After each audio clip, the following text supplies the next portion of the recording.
एक और हदीस पाक सुने, हजरत अब्दुल्लाह इब्न अबी औफा इस हदीस के रावी हैं। फरमाते हैं क़ाला कुन्ना जुलूसन इंद नबी सल्लल्लाहु अलैहि वसल्लम, हम आका करीम अलैहिस्सलातु वस्सलाम के पास बैठे हुए थे।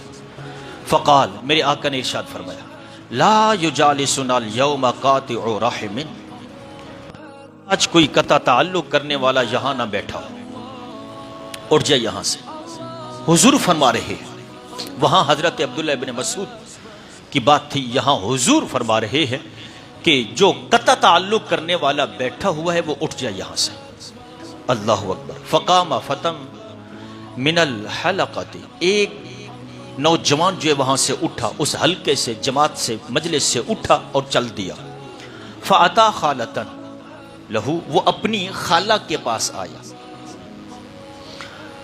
कद काना बैनहुमा बाद शै, उसके और खाला के दरमियान कुछ मामलात पर कोई बातचीत थी, अनबन बनी हुई थी। कुछ मामलात में उनकी बात चल रही थी, अनबन थी। तो जब वो वहां पहुंचा तो उसने क्या किया, फस्तगफर लहा, उसने आकर के उस खाला से मुआफी मांगी।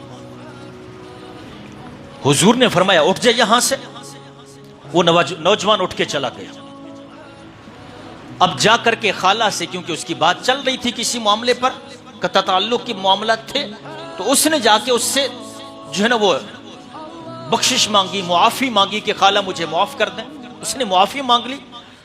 फस्तगफर लहा, जब उसने खाला से मुआफी मांगी, वस्तगफरत लहू, उस खाला ने भी उसे मुआफ कर दिया। सुम्मा आदा इलल मजलिस, फिर वो शख्स, वो नौजवान मेरे आका की मजलिस में फिर वापस हाजिर हो गया। जब हाजिर हुआ, फ़क़ाल नबी सल्लल्लाहु अलैहि वसल्लम, मेरे हुजूर ने इरशाद फरमाया, खुदा की कसम अगर मेरे हुजूर का ये फरमान दिलों में बैठ गया ना, आज जो हमारे घरों के अंदर ये छोटी छोटी बातों पर कता ताल्लुक के मामला चल रहे हैं और घरों के अंदर रिस्क की तंगी है और दीगर मामला, वो सारे दूर हो सकते हैं। मेरे हुजूर ने फरमाया, फ़क़ाल नबी सल्लल्लाहु अलैहि वसल्लम, इन्ना रहमत ला तंज़िलु अला क़ौमिन फ़ीहिम क़ातिउ रहिमिन, मेरे हुजूर ने फरमाया कि जिस कौम में, जिस जमाअत में कता ताल्लुक करने वाला बैठा हो, उस पर अल्लाह की रहमत का नुज़ूल नहीं होता।